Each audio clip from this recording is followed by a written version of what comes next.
first time doing this kind of event, and I'm so excited to have you guys here. But I am who I am. I'm a feeler.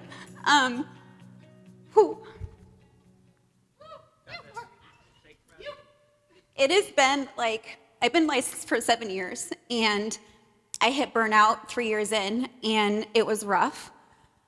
I had to really dig deep and reestablish my why to keep going, and had it not been for the people I surrounded myself with, my husband, my family, Jenny, Mike Hassan was a huge part. I would not have gotten through it and still be wanting to sell real estate today. So when I thought about like how I want to show up in the industry, for me it was mentoring, it was connecting, getting agents together, and I couldn't think of a better time to do it now when there's so much negative noise out there about the market. I'm sick of it, and I can't control it, and neither can anybody else. And so for me, I just wanted to get us all together and just to have, you know, what we can control, which is our why, what moves us, why we're here, why we sell real estate. It's a fucking terrible, hard job sometimes, but it's so rewarding. And so I think, God, I'm shaking, guys, sorry. So I'm just so glad you're all here, and I'm so thankful to have just the team I have with me. Like, I couldn't be doing this still if I didn't have them. And Jesse's incredible. Like, we have a really great lineup for you. I usually don't like to share my toolbox sometimes, but like when it comes to like Michael and First American Title, they have been instrumental in my growth over the years. Michael and I have been working together for 6 years now, I think. And she's amazing. She's got a huge heart, does the right thing, no questions asked, works her ass off. And Chris and Candace, I mean, Candace and I have been together, 7 years almost, I think. So I really believe in surrounding yourself with the right people, and having the right team behind you. And so I wanted to share with you today, and then also Jesse, who is just, I can't say enough things about Jesse. I was gonna do like little intros, but I'm just gonna do it all right now because I don't want to get up here 3 more times. Jesse, so Jesse owns Burn Cycle. I started going there in 2015. I walked some really tough fire before I got into real estate. And the community that Jesse created really got me through it. So I want to share her too. I guess I'm so sorry. So I'm really excited to have you guys hear her speak. I went on a retreat with her to Sedona 1.5 years ago, and it changed my life. I did things I didn't think I could do. I climbed a fucking mountain. And the pure acceptance I felt with complete strangers, Jess, Kelsey, it was incredible. So I just want to share my people with you guys and build connections. I think it's good to talk about what moves you, why you do this, what your why is, and that's why we're here. So thank you. Thank you. Oh my goodness. First of all, I'm so grateful to be here. I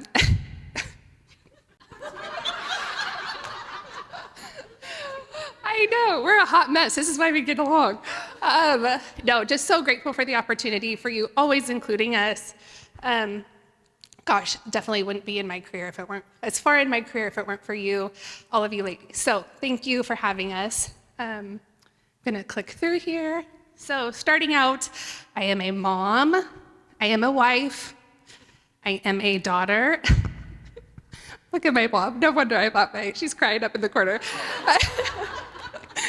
I'm a sister, and I've been a lender for 14 years now. Full disclosure, I'm not a public speaker, so please give me some grace as we go through this. So I wanted to start today with just a couple of mortgage lending updates. I started off with some of the not so good news. We're gonna end with some really good news. But starting May 1st, Fannie Mae and Freddie Mac are changing their LLPAs. So an LLPA is a loan level price adjustment, and a loan level price adjustment is a characteristic of a borrower's credit profile that makes the rate price higher or lower. So some examples of an LLPA will be credit score, loan to value, property type, etc. So when a borrower or an agent come up to us and say, what are today's rates? This is why we cannot just say 6.5 or 5.25, because there's all of these categories that go into what make an interest rate. So as of May 1st, they are all changing. This is big news. This just came out last week.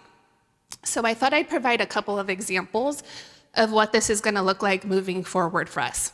So before May 1st, so as of right now, a borrower who is purchasing a primary residence, 740 FICO, 20% down, right now that LLPA is 0.5% hit to their rate. Moving forward, after May 1st, that same rate will now cost 0.875%. So that's a 0.375% increase to a borrower's rate price, not the rate. Another example, primary purchase, 680 FICO, 3% down. As of right now, that price hit would be 1.5% in LLPA hits. After May 1st, it's going to decrease to 1.125%. So this chart helps kind of give an explanation of the changes in a percentage. So you can see red means that the borrower's rate price is going to increase, green means that it's going down. So who benefits from this? So a borrower with a lower credit score, lower down payment is going to have lower interest rates moving forward. Who can this hurt? Are borrowers with a solid down payment and really good credit. So this is very, very interesting. I mean, so if you look up here, if I trip, our borrowers with 15, 20% down, we're looking at 720 or higher. Right now, that would typically be a slam dunk borrower. Their prices for their interest rates are going to increase substantially. So, big deal.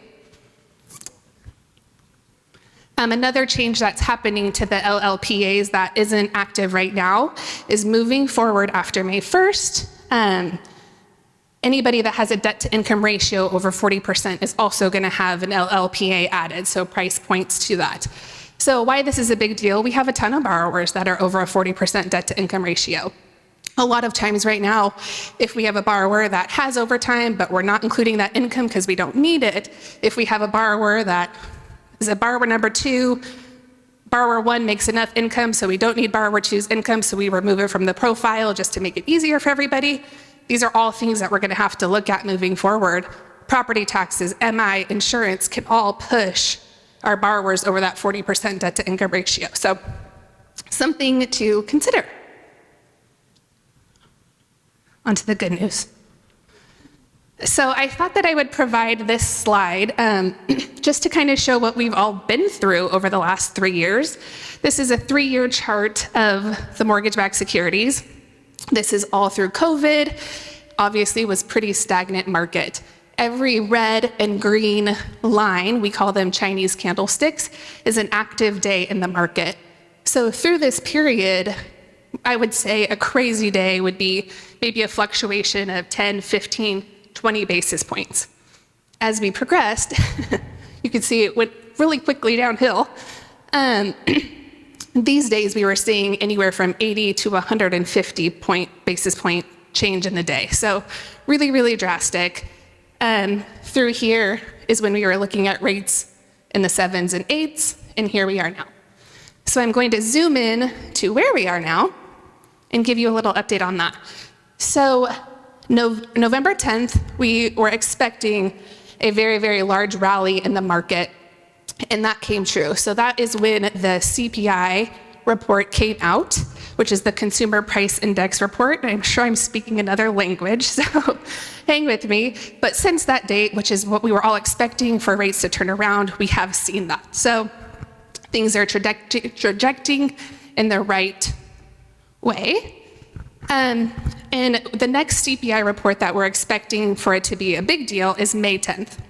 And the reason for May 10th is, again, bear with me, is for the shelter costs that are tied to the Consumer Price Index. So the Consumer Price Index report tracks, losing my brain right now, Anyways, we'll move on. Shelter costs make up 39% of the core CPI. Tracks inflation. That's important.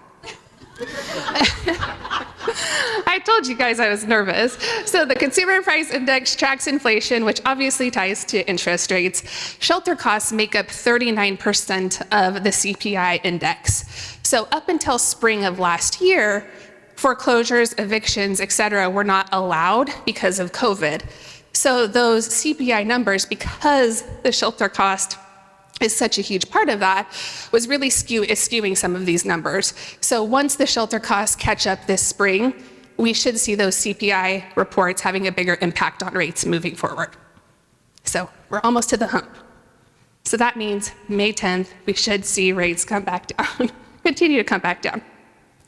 So lastly, here's the leading economic index. So this is a forecast for future economic activity. It's made up of 10 components: manufacturing, unemployment, et cetera. I'm gonna come over to this side so you can see. So every single gray chart here or line here is a recession. So as you can see, every time that there's a bump, we fall down, there's a recession. A bump, a recession, a bump, a recession. So up here, we're trending towards a recession. So we've had, the last peak was December of 2021. The index usually after 12 months, I can hear my ear on that side, that's creepy. Moving, it's like repeating itself. So the index typically after 12 months from the peak ends in a recession. So generally, a recession is really good for mortgage rates. So good news coming. If you guys want to geek out on this is just a guilty plug, but Fairway hosts Barry Habib every other month. I know Emily and her team have listened to Barry a handful of times. Last time, I think we had 6,000 people nationwide listen in. But he's a 3-time award Crystal Ball winner, and he is speaking on the 30th. So if anybody is interested in deep diving that, you're more than welcome to find me later and come find me later and I'll get you signed up. So then I just wanted to thank Emily and all you girls at Travis for having me, for everything. Very grateful. We've had a lot of fun together, so. I made it. Good job. Morning. Before I get started today, I just want to give a huge shout out to the entire Hustle and Heart home team. Thank you guys for putting on this event. It's great to start out a new year with an in-person event. It feels like it's been a few years since we've really been able to kick off a year with an in-person event. So huge thank you to all of you. Michael, thank you for the updates. Awesome information. I'm really excited for what Jesse's going to bring to the table as well. So, like Emily says, my name is Chris Young. I'm the Director of Operations here at First American Title in the Portland Metro Tri-County area. And it was a couple of months ago where Chris Blythe, who's sitting right in the back, a lot of you might know him, he's one of our sales reps. Chris and I had the pleasure of getting together with Emily and Travis for lunch. And we heard about their vision for the event today. And I was really excited when Emily asked me to come in and share a little bit of insight and perspective from my vantage point, which is working with a national title company here in the local market. So one of the big questions that came out of that lunch was really, what are we dealing with today? Just wanted to see what's behind me there. So it's really easy to get brought down if we're listening to the mainstream news or general media about the housing market right now and about the economy and about the possibility of recession. There's a lot of concerns out there in the market. But here we are, we're in the last full week of January. And at the title company, our business is a reflection of the culmination of all of your business. So when all of you are busy, it in turn reflects to us and we become busy. So here we are, we're 4 weeks in. Through yesterday, our open orders for the month of January are up 49% over the month of December. So we're off to a really strong start. So thanks to everybody in the room. And that gives us a lot to be hopeful for. Now, I will say December was a very, very unusual month for us. Obviously December is usually slow because it's the last month of the year. And of course, then we have the holidays.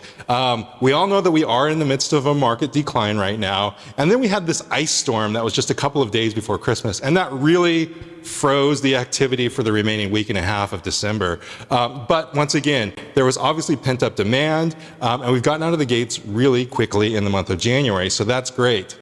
Before looking forward into 2023, I would encourage us to take a moment to take a look back at 2022, because obviously it was the year of change, and it brought us to where we are today. So when we started out 2022, 2022, there was a lot of lingering social and economic concerns stemming from COVID-19. Businesses are still trying to figure out how to function and optimize business operations in a post-COVID world. And then in the spring, we had a global event, and that global event, of course, was the war in Ukraine, which added to the stress of the economy. But the big buzzword in 2022 was probably inflation. I think we've all heard of that. So the Fed decided in 2022 it's finally time to step in, and they wanted to tighten financial restrictions, and they did so by raising interest rates. On the title company side of things, and I'm speaking on behalf of First American Title, but I assume that the trends that I'm talking about are probably experienced by all the local title companies. We got out of the gates pretty slowly in 2022. And what's unusual about last year is that our open orders for the year, they peaked in the month of March. That's really early for us. So in a normalized market, open orders for us would peak normally late in the spring, usually in the month of May. It's almost always like clockwork. Our open orders peak in May, occasionally in June. During the COVID years, though, everything got flipped upside down. We peaked in, August of 2020 and then July of 2021 because just business was so frenetic out there. But like I said, in 2022, our business peaked in the month of March, and we saw a steady decline from that point moving forward. So it was very clear that we were going into a changing market mid-spring. So once again, when we got together with Emily and Travis and we were talking about the differences between this current market decline and the last major market decline, of course, which was the Great Recession or the financial crisis of 2007 to 2010, a couple of huge differences. Number one, the last financial crisis, of course, housing was front and center, and that's not the case in this market decline. The other thing, of course, is the speed at which the decline occurred, and we talked about this. So it took us 3.5 years to get to the bottom of that market, and essentially, we are here today because of what's happened over the last 10 months. I can assure you, and probably everyone can agree, it's not going to take us 3.5 years to get to the bottom of this market. In fact, most people are feeling that the worst of it is behind us, and so we do have some reasons to be optimistic moving forward. A couple of other differences. Number one, it's a tight labor market right now, so unemployment is still really low. Homeowners still have an abundance of equity in their properties. Obviously, that was an issue in the financial crisis.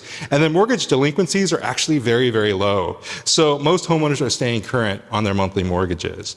All right, so let's go back to the Fed and the interest rates because we do have to talk about that a little bit. So the Fed raised interest rates 7 times last year. They started with a 1/4 point increase in the month of March. They doubled that in May, and they did a 1/2 point increase. And then June came along, and they did something pretty historic. They raised interest rates by 3/4 of a point. And the reason why that's really notable is because the Fed hadn't done that in almost 30 years. 1994 is the last time that they raised rates by 3/4 of a point. Every time the Fed increased interest rates, obviously it created challenges and headwinds for us in the business, right? So not only did they do a 3/4 point increase in the month of June, but they did again in July, same thing in September, same thing in November. And once again, every single time they did that, it creates more and more challenges for us. But then they did something different in the month of December. Instead of doing a 3/4 point increase, they raised interest rates by 1/2 point. So they pulled back. The question is, why did they do that? Well, December actually marked the 6th month in a row that US inflation actually eased up. So what does that tell us? It tells us that hopefully the worst of the inflation concerns are behind us. So the Fed is getting together actually 1 week from today. They're getting together on February 1. A 3/4 of a point increase is not on the table. So they're talking whether or not it will be a 1/2 point increase or a 1/4 point increase. The feeling in general is that as 2023 goes along, the Fed is going to slow the raising of those interest rates, and at some point during 2023, they're probably going to stop altogether, which should bring some solidification back to the market. Now, what effect has all of this had on home prices? So since the beginning of COVID, home prices in the Portland market are up roughly around 40%, and they peaked in May of last year at about 650,000, and that's in the Portland metro area. So if we count for seasonality, home prices through December are down about 10%.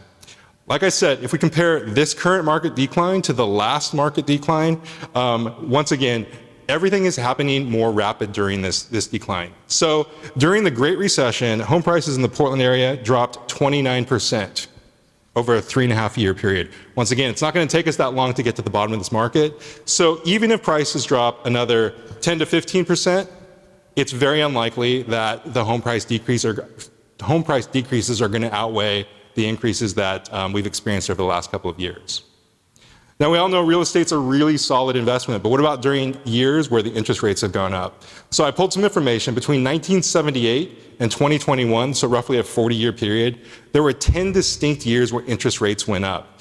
And during those 10 years, US private real estate outperformed equities and bonds, essentially the financial market, 7 of the 10 years. So yes, while it's true interest rates have gone up, real estate is proving once again to be very resilient in times of raising interest rates. All of us also know that housing is a major economic indicator, but it's also a leading indicator for the economy. So unfortunately, we are one of the first industries to feel it when the market starts to decline. But the good news is that we are also one of the first industries that are going to experience the recovery phase and also the growth phase that's coming. So like I said, we're off to a really solid start in January. This spring also, we are going to have the normal seasonal increase of business. When the weather is nice in Portland, people are going to be out. Open house traffic is going to be up and transactions are going to get written. Now, once again, the increase this spring might not be quite as strong as it has been in historic years, but that's okay. As 2023 goes on, I think the general feeling is that the first half is going to present some challenges, but as the year goes on, things are going to start to normalize a little bit. The days with the 3% interest rates, essentially that's kind of a once in a lifetime, possibly once in a generational thing. And as 2023 goes on, we're going to be close to 2 years removed from that. At some point, the market has to normalize and there will be a general exception of the interest rates. So let's also talk about rents and the rental market. I know that rents are a really hot topic in the United States right now. Although rents are starting to drop slightly in the Portland marketplace, when you look historically, year over year over year, rents are continually going up. So absolutely, housing is vital. And owning real estate is absolutely vital. We do need to make sure that there's inventory out there for our first-time home buyers because it stabilizes the largest single line item in their budget, which is housing.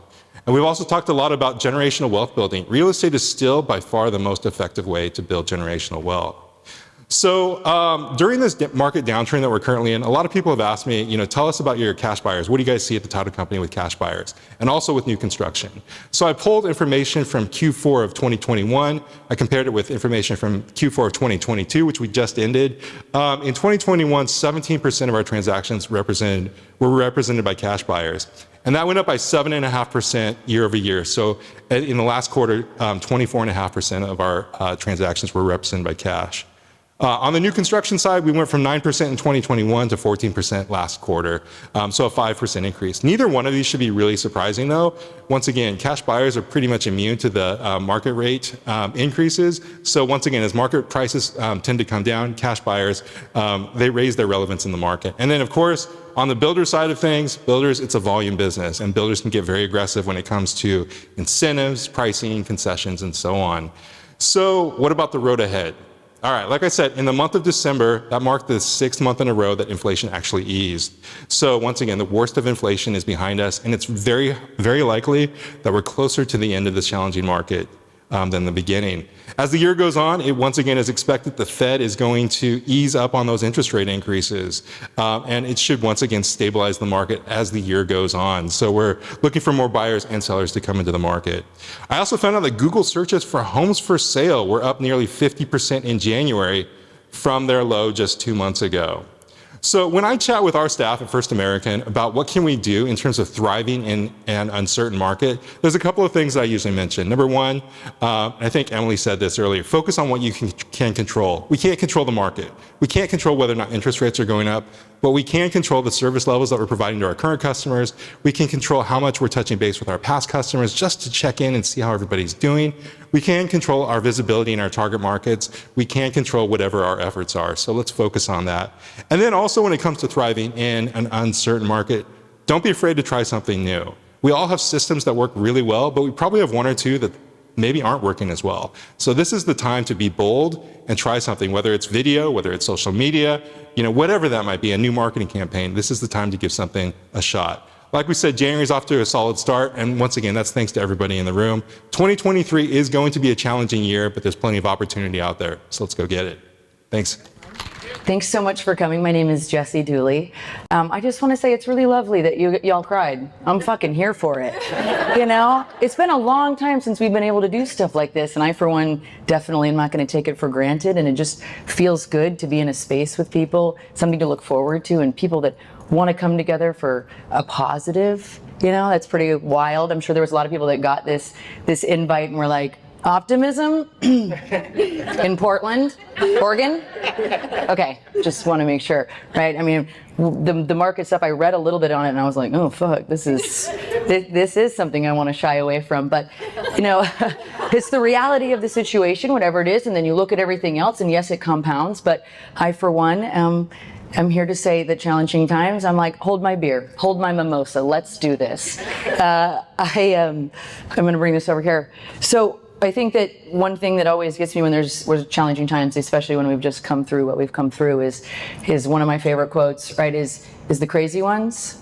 We'd have to be crazy to think that we could change the world, right? Or change our world. Steve Jobs, I don't know if you've heard of him, right? Or I don't know, maybe that we'd have to live a life that reflects our hopes and not our fears. Nelson Mandela, I don't know if you've heard of him. He's done a couple things during some hard circumstances, you know. And I think that there's so much out there that you can look at. If you look for the negative, you'll find the negative. If you look for the positive, you're going to find the positive. And I know I'm quoting these people. They're like, oh, they're legends and they're in the history books. And I'm just a regular lady. I bought my car based on a safety rating. I've got 3 kids, just a middle-aged mom in her standing pants. I can't sit in these pants at all. There will be no sitting in these pants. And I can tell you that having a positive mindset and cultivating an optimistic approach that is actually effective, that you have awareness of, that you can use as a tool and cultivate your personal power, it has absolutely transformed my personal and my professional life tenfold. And so that's what I want to share with y'all today. So again, my name is Jessie Dooley. There's some familiar faces in the room. I live my life with the fury of a preacher and the mouth of a sailor. So just we'll lay down that groundwork right away. I'm a former producer, recovering producer, film and television. I'm a mother, a creator, a daughter, a founder, an entrepreneur, a list maker, a lunch maker, a bit of a troublemaker. And I am a strategist. Experienced optimists make great strategists. We can find the problem is, we can also find the solution. And I am the reckless optimist. That is another company that I started, and that's a nickname that my late mother gave me when I was a kid, because evidently if you put me in a helmet, I would literally do anything. So, and not a lot has changed since then, except my insurance premiums have gone up dramatically. So I think what's fascinating is I run hot and fast and hard and fast, and so I've got plenty of failures, tons of fucking failures under my belt, and I've got the scars to show them, the inside scars and the outside scars. But where I really became curious is understanding is, yes, my risk tolerance is probably a temperament that I was born with. I can handle it. I love adrenaline, but it was this idea that when we fall, we get back up. And it came from, I'm actually a generational entrepreneur. So my folks, my parents, I peaked at day 0 when I was born, and they are both entrepreneurs, and not like a tech, I'm going to sell for gajillions. They're boots on the ground. We're going to build people up, that build a company, that build a community, that creates an ecosystem of people that can thrive. And I grew up with that, but what I saw them do was I saw them be successful, and then I saw them fail. And then they were successful, and then they failed. And every single time that they failed, they got better. They were better parents. They were more generous. They were more intentional. They were wiser. And every single time they could bend without breaking. And it was fascinating to me. And it was something that I observed and started really learning and getting obsessed with when I was young. And as they changed with each setback, so did our circumstances. So none of the outside circumstances, but the way that our family could live changed. And it's an interesting thing when you are raised in an environment that's rich in resilience, and then you have the risk tolerance that I did. Like I said, I've basically spent a lifetime just fucking sending it, and for better or for worse, I am the friend you want to go to Vegas with.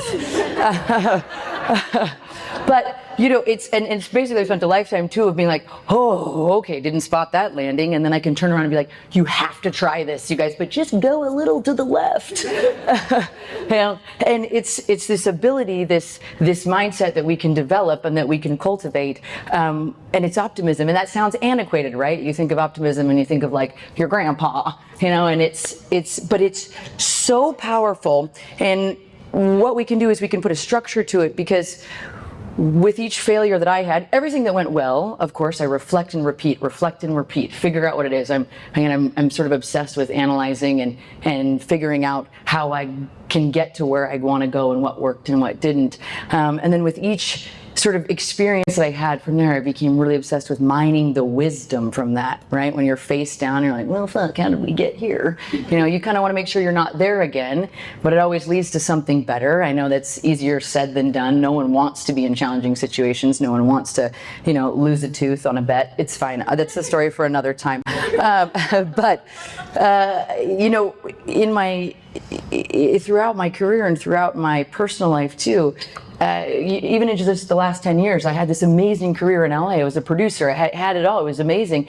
And the last recession, came down, and I used that kind of outside external catalyst for change to really start to harvest some internal changes that needed to happen. I threw that career away and completely started over. I've overscaled my business to the point where my investors are breathing down my neck, and I've had mental health crises that I needed to stop and ask for help for. I was suicidal at a point in my adult life, and all of these times, every single time, I've been able to stop and pause and really figure out what's going to be that moment that makes me stand up and say my 3 favorite words, which is actually I can. So on top of my personal experiences, and the way that I was raised, again, just peaking at day 0, I've had the most amazing, incredible opportunity to witness 10 years of hundreds of thousands of people paying me millions of dollars to wreck them, literally challenge them to their core. Okay, so we have a micro data set here of 364 days a year, every single day, right? For 10 years, people have hundreds of thousands of people have paid me to break them down so they can get built back up, right? So push them to their absolute breaking point, to humble them, to get them to a place where they have to say, am I going to sink or swim? Am I going to figure out what I'm capable of, or am I going to stay with what I'm comfortable with? Okay? And my company, I started it in 2013. We grew it 500% in 5 years. In the same 5 years, I had 3 children. Do as I say, not as I do. And we've had a wonderful experience with that. We have also had this incredible opportunity of watching the human spirit triumph. It wants to fucking triumph. And we have this amazing macro aggregate of data of hundreds of thousands of people. And so again, because I want to just figure this out. My obsession is getting people to do things that they didn't think that they could do. That's why I think I was put on this earth. We have this amazing opportunity where we were able to look at that, and then I'm looking at my experiences and my Reckless Optimist company, this other thing, we take people on these retreats, we interview people with extraordinary stories, and I've been able to pull out sort of the common thread and the through line that all these people that were able to rise to the occasion have had, and I've distilled it down into 5 principles. It's my framework for how I move through life, how I move through challenges, and I want to share that with y'all today, because if you're going to be in like a self-made industry like real estate, you're like, what am I going to do though? Give me the thing to do. Make the lists and get it all done. But before we go into that, I want to say too, fear and challenge, they go hand in hand, right? Challenges are always going to fundamentally trigger fear, literally in this macro level of people coming into my studios and thinking that they are not going to be good at riding a bike that doesn't go anywhere, or you're in a real estate challenge, or what we just went through. And I think what people don't realize though is we have options. That's what optimism does. It gives you options, right? We're not stuck. We're not helpless. We can choose who we want to be during the hard times, and I think it's an incredible opportunity when you have we don't want an external force like COVID. No one wants that, right? None of us want to do that again, but we have this incredible opportunity to use this to our advantage. And so want to lay out this framework and these principles, but before we do any of that, there's a key piece to this whole thing that I really want to make sure. I'm trying to make eye contact with like all of you. My eye's going to be twitching by the end of this. I want to make sure that this really lands, that when you are trying to develop an optimistic mindset and one that's available to you, one that you're aware of, and one that you can use regularly, it does harness a certain personal power. And the foundation to all of that, though, is going to start with that your interpretation is going to determine your experience. It's all you. It's all you. Because there's a lot of people who rise above their circumstances with a lot less that's in this room, right? And I want to just share a story that I lost my mother last October, and she was the matriarch. She was the mother to all. The loss was so profound. It was absolutely earth-shattering, world-shattering, and she had a valiant and vibrant 3-year journey with ovarian cancer. And at the same time, we also had a family friend that had breast cancer. And I want to tell you this not to create divisiveness or say one was better than the other, but simply a neutral observation of two people in the same situation at the same time. And when you have ovarian cancer, the life expectancy is 3 to 5 years, end of sentence. That's it. There's no, we can try. And we did. We tried everything we could. Okay? And our family friend had breast cancer, and it was going to be curable, but they were going to have to go through the harrowing and hard times of chemo and go through all of that. And to watch two people going through the same thing at the same time. So every moment with my mother, I could feel my eyelashes. I could feel the air on my skin, because not a single moment was going to go by without her taking in the preciousness and taking in the good of that. We spent 3 years reflecting on what she stood for and the legacy that we can carry. And we had our family friend be so angry. They were so angry. And I understand, I mean, I was fucking pissed at cancer too, right? There's a reason why the hashtag fuck cancer exists. I get it. But to see our friend be absolutely crushed by this, with no hope, with no way to find any good, to have death knocking on her door, and to not spend the moments of their life saying, this moment right now where I'm watching my child eat Cheerios, this is fucking amazing. And we have my mother who is not going to make it. And every second of every day, the colors of the carrots were beautiful, right? The flowers, just everything.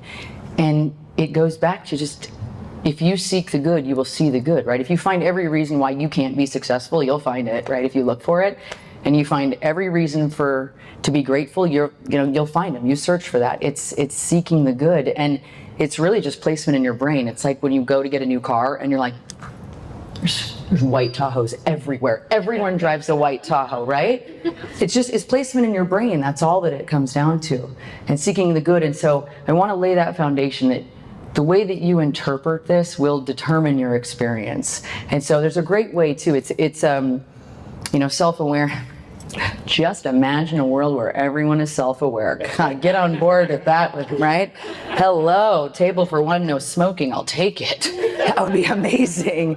But I think what's great about that is that it's actually doable. It's right there, right? You can start to understand how you interpret things by paying attention to how you explain things, right? We'll have two people, they'll do the exact same thing, and one person's going to tell you everything that went wrong, and the other person's going to be like, oh my God, the drapes, look at these tiny flower lights, these are just beautiful, whatever it is. It's an awareness of how you are interpreting the event, right? And it's the awareness of how you explain things essentially to people. So it's easy to start paying attention to, or where somebody tells you this, or your kid comes to you, what's your first response? Just start to pay attention to how you explain things. So all right.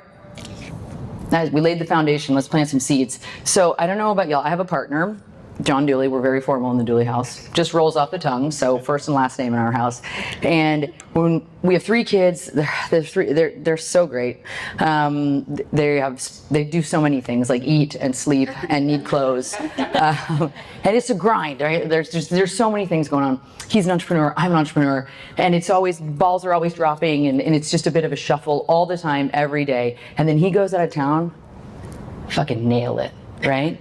I get my tires rotated, right? When he's out of town, the garbage cans are up. Like every room that needs toilet paper should have toilet paper, and it does, right? The lunches are packed. I don't know if y'all experience this, like, or your work wife goes out of town or your work partner goes out of town, and then all of a sudden it's just dialed and it's done, right? You just get ahead of it. It's owning it. And it's the number one principle, the first one that I start with, that we learned through all of our, again, paying attention to everything that works in developing this mindset and who gets over it and who doesn't, is you own it. You take radical responsibility for the situation, right? You radically accept the situation for exactly what it is. I could just sit around and drink an entire bottle of wine and watch The Notebook and complain that my partner left town, but then I'd be underwater, right? I don't have time for that. These things need to eat. My children have these things. They're wild. They're so wild, but they're my wild. No. So it's owning it. That's what it comes down to. So COVID hit. So I own fitness studios. That's people breathing really heavy in small, tight spaces during a respiratory pandemic. Y'all are gonna be fine. And COVID hit March 13th, we got shut down. We were online March 14th. And that is not because we're smarter. It is not because we're more clever. It is not because we're more resourceful. Hey, we just made the decision faster. We just owned it quicker. While everybody else was, what are we doing? We're in a pit. Fix it. Just solve for it right now. That's the only difference. Hey, everybody else was complaining, and yes, we were complaining, but we were making decisions because we radically accept that we are shut down. People are not coming into our space anymore. How do we connect with them? How do we take responsibility for our community? We're going to connect with them online. And so, and it's not that we are any smarter or any more clever or have more resources. It's literally just that we stop denying and wasting energy on what it should have been or how we think it should have gone, right? I explain it to my kids too. It's like holding a beach ball underwater when you're just denying what's really going on. That is so much psychological energy to hold a beach ball underwater, and you could just let it go and start swimming, okay? You can just let it go. So, I mean, if you think about it, when you're certain about something, right, when change hits or challenge comes, we're uncertain. We want safety, we want certainty, we want stability. Well, the faster you can radically accept the situation for exactly what it is and take responsibility for it, not look around and say, who's going to save me? I keep waiting when my partner leaves for someone to just put the tiara on my head. It never shows up. Take radical responsibility for the situation. The faster you can get to stability. Like the example I use is, I'm not going to ask you to try and pick up your mimosa. And I sure as shit don't tell my kids to try and clean their room, right? You make a decision. You make the decision and you move forward from it. I think a great example too is nobody complains about gravity because they can't do anything about it, right? We don't waste any energy complaining about things that we know we can't do anything about. But we get into these situations and we think somehow we can control the debt ceiling, a global pandemic, whatever it is. But I'll tell you, here's what you can control. You can control your energy, your effort, your focus, your attitude, your action, your perspective. You're basically fucking sorcerers, okay? You have so much you can control and so much that you can make an impact on. It's just about recognizing what you can control and what can move you forward. It's moving from the energy of the problem to the energy of the solution. And a lot of people like to live in the energy of the problem, right? But we move to the energy of the solution, and that's what moves us forward. And I think a great way, I work with executives and I also work with children to help develop these mindsets, and a great way to remember it that I actually have to use on both. Bruce, are we done bitching? Great, Bruce. Okay. Done shaming and blaming, Bruce? Okay, let's get to work. We call it in our house, we call it optimism. It's a pretty easy thing to remember. It's up to you. Okay? You can't control anybody else, but you have a ton that you can control. So it's up to you. Let's get to work. So call to action on that, on something that you can do on that around owning it, is just asking yourself what you are denying, what you're avoiding. It gets a little messy, gets a little sticky in there sometimes. And also making a list of what you can control. Sometimes literally just writing it out makes a difference, right? We had, again, people come in, millions and millions of dollars, hundreds of thousands of people coming into Burn Cycle and asking for a challenge. And what was the difference? They knew that it would change them. They knew it was temporary, right? And they knew They knew that they had the right mindset going into it. So there's not a lot of difference if you really look at it. Again, there's a micro and a macro, there's a scale there, but making that list of what you can control, it's very powerful. All right, you tracking with me here, team? You good? Yeah, let's do it. So the second thing that we've sort of narrowed down and extracted out from all of these experiences and talking to people is people that can get comfortable with discomfort. My son, if his sock is itching, it is DEFCON 5, right? The tag, his body, it's flopping around and we can't do it. And I'm like, natural childbirth, let's fucking go. I'll do it right now. You need a surrogate or a kidney, call me. We all have those people in our lives though, those people that know that the road is gonna be bumpy, but they know that the road is going somewhere. So when shit goes down, you're like, I want that person in the room. Right? They're solid ground, they're a firm handshake, they're direct eye contact. We all have people like that in our lives. And those people were not born, they were built. They can handle discomfort. And I think COVID was quite the anthropological study on those that can handle temporary discomfort and those that cannot. We had an unhinged humanity. We still do. If you haven't been to an airport lately, we still do. Hey? It's fucking wild. You're like, do you need me to get you a snack? Oh my God, calm down. I think that, just reality speaking too, right? This is probably gonna thin your herd. A down market, right? It's probably a lot easier to sell houses in a hot market. Just gonna say it, right? This is definitely gonna take out some people. There's a difference between those that can sustain through the rough patches and the friction, that can handle a little social callous and professional callous, and those that can't. It's sort of like being TikTok famous or being Oscar worthy. I, for one, am ready to dig in and stay. And I think it's an interesting thing if you haven't thought about it. There's a grit to it. There's a grit, and a lot of times you think that grit you're born with it, or your circumstances when you were younger had to be of a certain situation or status, but grit can be taught. And there's an amazing person, Angela Duckworth. You can go watch her TED Talk on grit. You should buy her book. It's amazing. She is amazing. She's a researcher and a scientist and a teacher. And she did this along with a lot of other very smart people, did an incredible study at West Point. So West Point did this, it was over a couple years, and that the greatest predictor to success beyond social economic status, beyond your IQ, beyond your emotional intelligence, was your grit factor. That was gonna preset any success, was your ability to withstand over time, to handle some discomfort, if you will. So one thing that I think is is the more you do it, the less scary it gets, right? No one wants to be uncomfortable. No one. I mean, I am in my standing pants, but see, look at this grit. Oh, so much grit. We don't want that, but there's things that we can do that allow us to move through it, knowing that there is something on the other side. You start, and the first time you're uncomfortable, it's like this, right? And you don't want to lean into it, and you're going to distract yourself as fast as you can to not be uncomfortable. And then you're not going to grow from it. And you're going to go back, and the next time you're uncomfortable, you're going to contract and retract when there's actually an opportunity to respond and expand. And the more times you do it, the more space you can provide around your decisions and how you show up and who you are. And we've actually developed something, the whole ethos of my company at Burn Cycle is excited discomfort. So I am not here to make people comfortable. That's your grandma, right? That's not me. I am here to make you feel safe and supported and seen and heard and encouraged.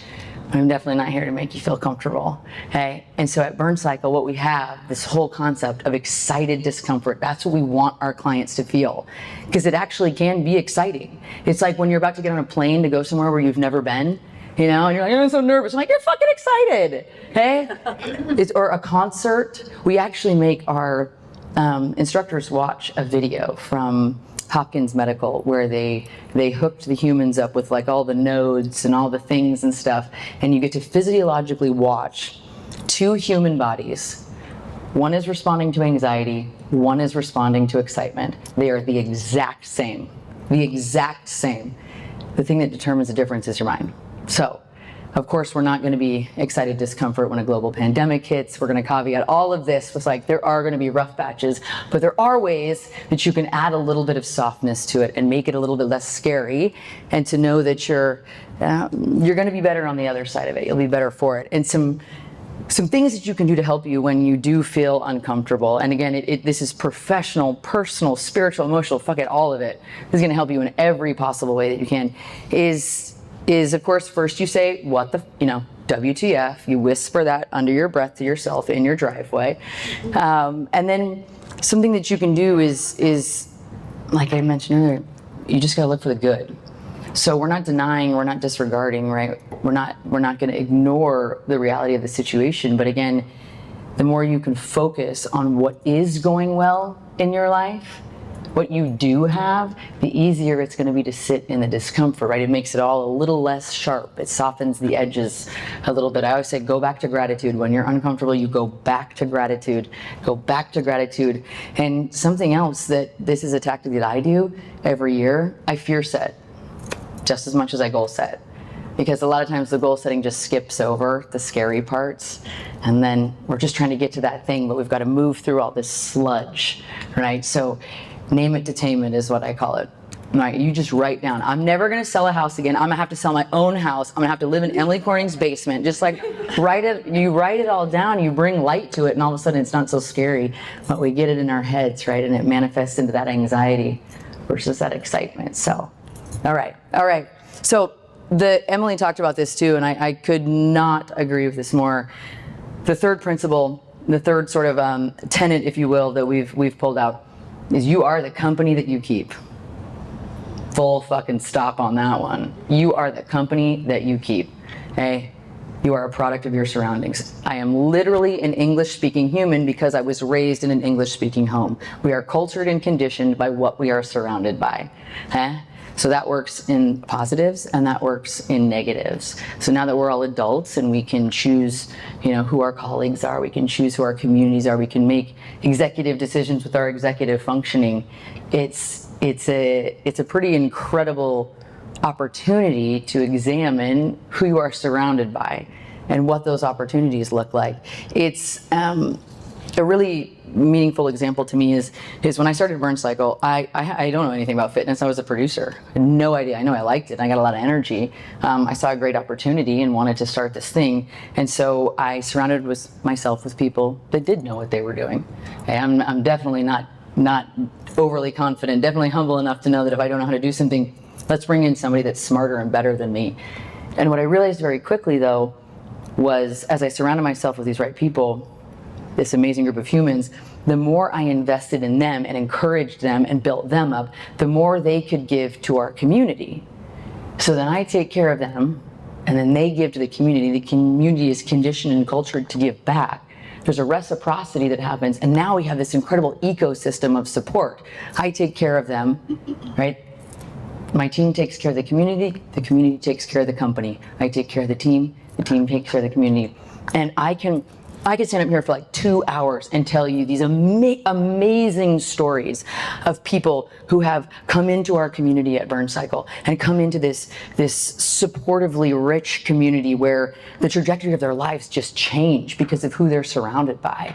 We are high standards, high integrity, high respect. We expect you to rise to the occasion when you come as you are. You come exactly as you are. But we're going to hold the bar up here, and you're going to get there. And it's still that way. My team is what it's all about. And I think, of all a decade of doing this, I think one of the most and really, really powerful statistics that I am so proud of is that prior to COVID, we had over 100 employees. And I had a 95.5% breakup rate.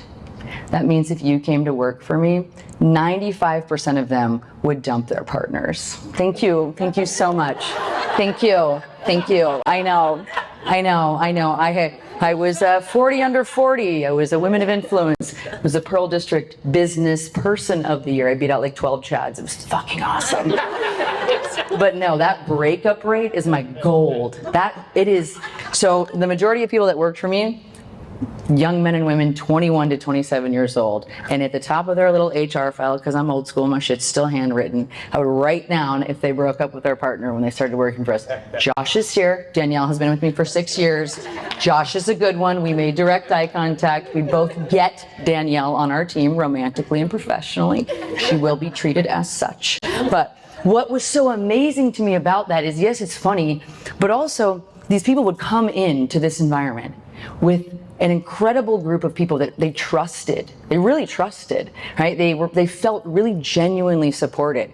They realized what it looked like and felt like to be treated with respect. Their self-worth went up.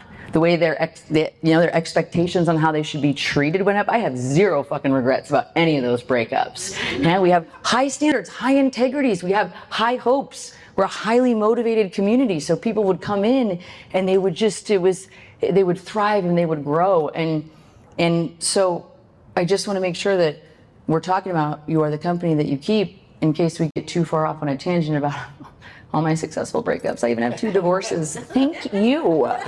Thank you. Is that I just want to make sure that you have the mindset of a houseplant. This is the easiest way to remember this, right? If you have a houseplant and it's not growing, do you yell at it? I mean, don't answer that if you do, but, do you scream at it? Do you let it shame itself? Do you let it just wilt and feel sorry for itself? No, you literally pick it up and fucking move it. You literally move it. It needs more sun or more water. You change its environment. Humans are no different. We are that simple at our core. Eh? Just be a houseplant. If you take anything from today, that's it. That's the only thing you need. Okay? The absolute only thing you need. So, this is rich soil right here, right? You've got a group of people that want to connect, that want to collaborate, that want to be energized, that want to feel good about their industry and be surrounded by other people that see the hope and the possibilities and let's fucking dig in. Let's figure this out. Let's pivot. Let's do something instead of sit here and be hopeless. So, and this is a rich environment to find people. And I would encourage you, a lot of times we just sort of keep going and we're like, I hope I have friends. Hope people come to my party.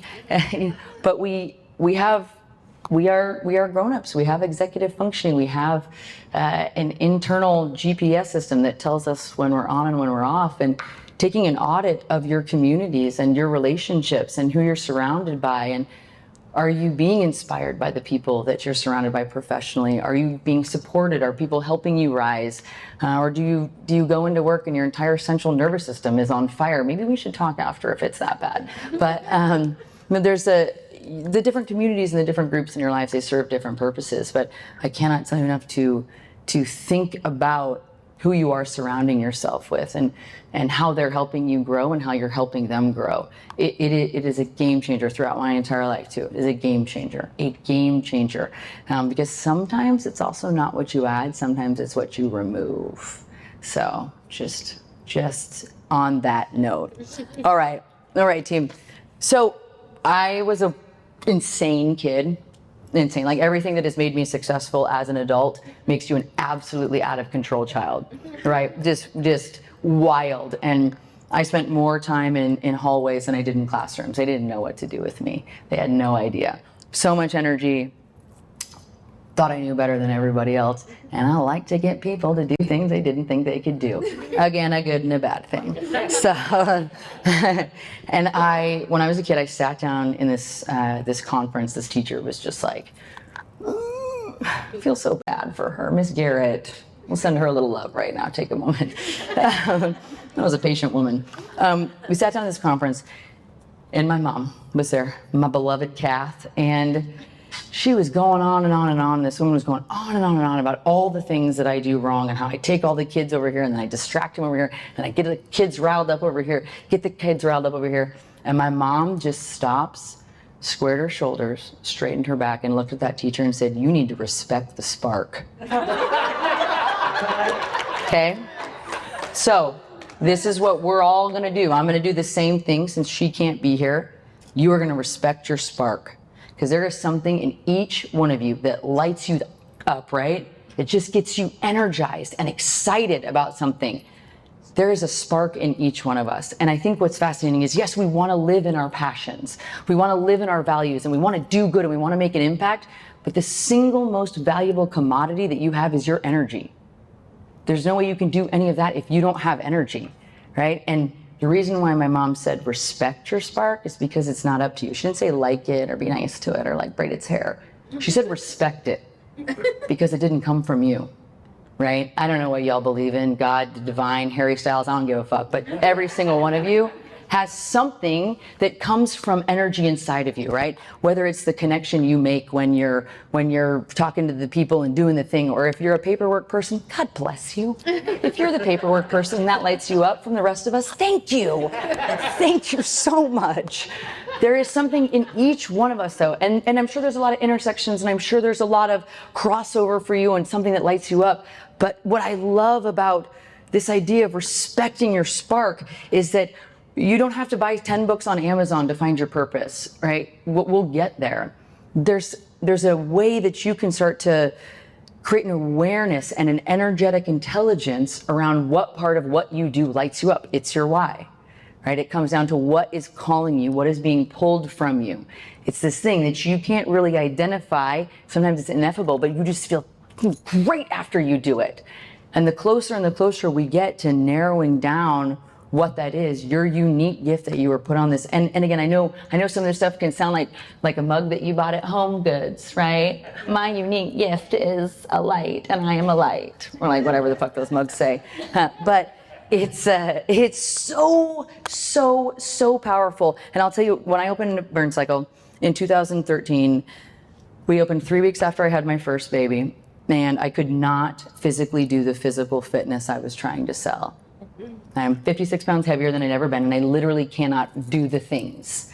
Okay, so I'm human, but I'm pretty humiliated. We open the doors, and I'm like, but I surrounded myself with the right people. I got the fitness people, and thank God, Kath draws a hard line. My fucking jam is people. So I ran front of the house.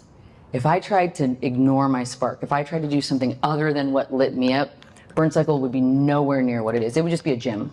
It wouldn't have a community that everybody talks about. It wouldn't be what it is. We'd sell like heart rate monitors and protein shakes instead of shirts that say, actually, I can.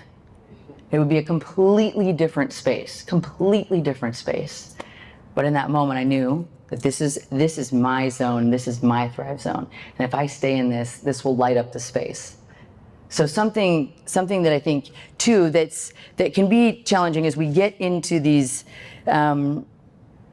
we get into these places where we want to do what they're doing and we want to do what they're doing. And another way that I explain it to you is y'all are realtors, so you work in houses. You got an Eames chair and a knockoff on the side of the road, and they're both free. Which one are you going to take? The real one, right? You're going to take the real one. You want the one that's authentic. You want the one that was built for what it is, right? It's that. So we got houseplants and we got chairs. We're tracking big stuff, huge transformational concepts here, people. Stay with me. But picture this too. When I explain it, again, I actually use the same analogies when I'm explaining things to kids and when I'm talking to executives. Do y'all remember Care Bears? Like 6 of you? Am I aging myself? Okay. Anyways, no. So I like to think of if everyone was just in their lane, in their flow state, in their thrive zone, right? Of course, we've got our grind. I still have to make I fucking hate making sandwiches. Pancakes, make them all day. Sandwiches. We have our grind, we have to do this, but everyone is in their thrive zone, right? You know what lights you up. You're using that in your different respective circles and your different careers. I'm sure some of you also like connection and also like people, right? Obviously, there's a lot of crossover, but every single one of us is just like a Care Bear, right? And we're all just helping each other and navigating this together. But again, sign me up. Oh my God, give me a first class ticket there right now. That would be amazing. It would be amazing. But again, we'd have to go back to that self-awareness thing where you'd actually have to start paying attention to what lights you up, what makes you spark, what you feel like gets you going. Because the thing with when I opened my studio in 2013, there was that part where there was a newborn. I don't know if you've heard of those. They don't sleep. They don't, it's wild. Even if you just tell it to sleep, it doesn't sleep. But we also had to open up the shop at 5:30 a.m. So I didn't really have a choice because I owned it. And the thing that allowed me to sustain through that really challenging time is that I was filling my cup, is that I was wholly aware of what was going to light me up and energize me. So even though I had no human energy, nothing, it felt like, it brought me to my knees a couple times, we could keep going because it was, again, it was bigger than me. Hey, I love it, and I could keep going, and I could keep going. And so as you go through hard times too, what's amazing is if you can zero in or narrow down what's your spark, what's your light, whatever you want to call it, it's going to sustain you through the challenging times. And we're not going to get too far off and here, and we're going to have those moments of drain and struggle, but you can go back to that, and it lights you up again. And it's seeking the good. It's our interpretation determining our experience. It's your why, as Emily likes to say. And so the thing that I give you on that too, like I said earlier, I love it because it's so much easier. I mean, like, do this core values exercise or do this purpose thing or read this book. It's really easy to pay attention to when you feel good. What makes you feel good and what makes you not feel good. Paperwork makes me feel horrible inside. I will cry at paperwork. People, I'm like, yes, let's do this. Huh? So it's an energetic intelligence, just like we have such a focus on your IQ, and now they're all saying our emotional intelligence going into COVID. Again, that unhinged humanity part, that EQ is going to come in real helpful. So, but there's an energetic intelligence that you can develop too, and I would encourage all of you to put that in your back pocket and start noticing who lights you up, what lights you up, who dims your spark. You cheer for me or you steer clear of me. I don't have any of that shit. Don't try to dull my light at all. And I would recommend adopting the same principles. All right, so the last thing that I have to tell you is that similar to you are the company that you keep, you are what you repeatedly do. Full stop. You are what you repeatedly do, right? Your world is changed by your action, not your opinions. So many opinions. So weird. I haven't done anything to help too much, right? So when people come into Burn Cycle, they don't just come in and do it once, but like, fucking nailed it. I am happy, I am healthy, I am empowered, I don't need to come back. Did it once, we're good, I've arrived, right? That's not how it works, right? One person did that, and I was like, oh, okay, you're never gonna come back? No. There's talkers and there's doers. And we're the doers. That's why you're here. That's why you actually took the energy and the effort to come into this room, to connect with people, to have a conversation about a positive impact and how we can take positive action to make our future look the way that we want it to. You showed up to do that, right? It's not intensity. We always say this. It's not intensity, it's consistency. So it's what you repeatedly do, right? When you take action towards something, when you can build a habit, I will put money on that you will get to your goal. You give me two people with the same goals, you give me two people with the same habits, I'll put money on they'll reach that goal. It's that simple. It's what you repeatedly do. And I think there's an interesting way we tend to want to have these, huge transformational moments in our life. And those do happen every now and again, but it's really going to boil down to the day-to-day. And there's so much that we can do. We don't need to go over the list again of what you can control, but you can be sending marketing emails. You can be going out to your networking events. You can be doing things like this. And I think a challenge that I would have for each of you is if you set the calendar date, 30 days from now.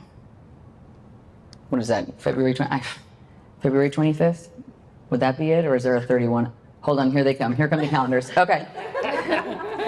30 days from now. If you made a commitment, again, you do you and I'll do me. If it's one thing, if it's networking 3 times, if it's sending these emails, if it's posting on social media 5 times, you just do something repeatedly. Do you know what it does? It builds trust in the most important person. It builds trust in you. If you can stick with something so small, right? We crawl before we walk, before we run. Everybody thinks you got to arrive right away and it's going to be pretty and it's going to be perfect.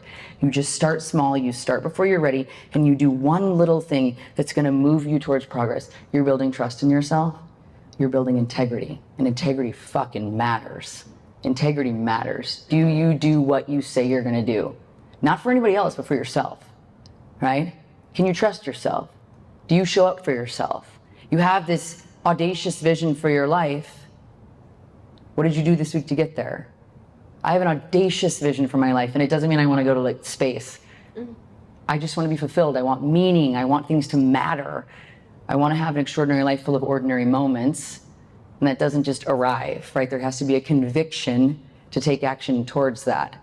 And all of these things, what is amazing is if you put all of these things together, all of these tenets, the pillars, the reckless optimist operating system, however you want to call it, again, these things that we've just observed year after year and experience after year experience, from people coming out to people surviving cancer to people navigating their way through COVID, whatever it looks like, you put all of these things together, right? You're going to own it. You take radical responsibility.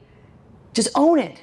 How great would it be if you walked in and there was a situation and somebody's just fucking owning it? You're like, yes, let's go. So much time and energy is wasted on complaining and denying and avoiding. Let's solve for it. Let's solve for it. Here we are. We can't control this, but we can control this, right?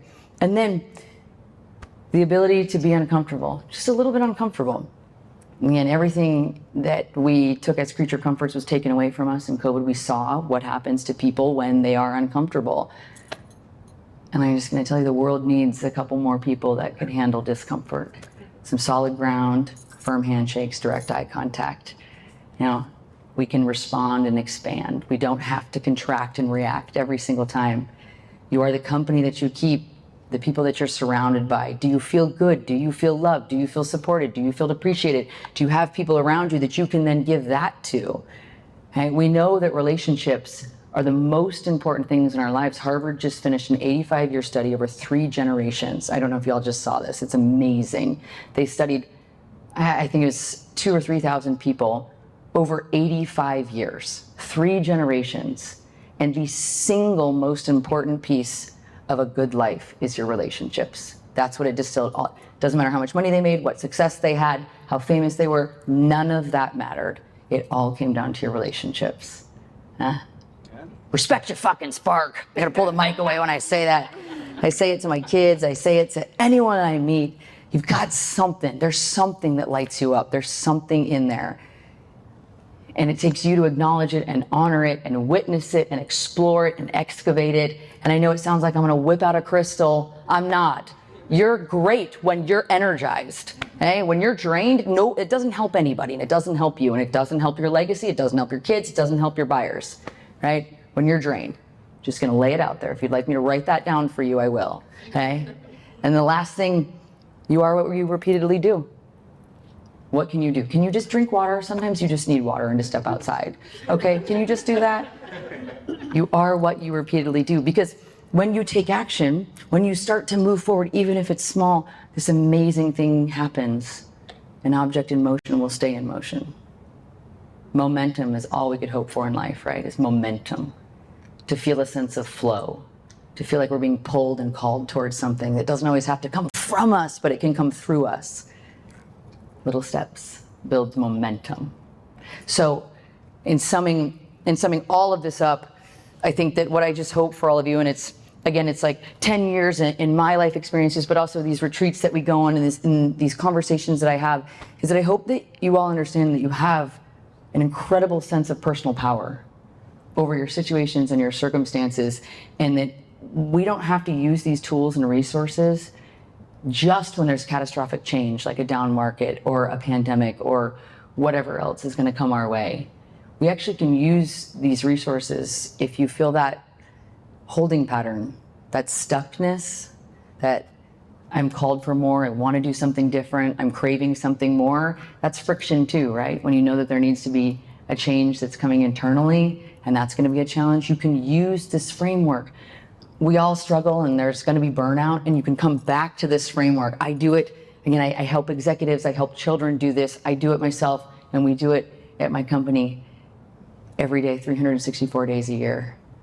We do this over and over again, and what I think is, it goes from the question being, can I handle this?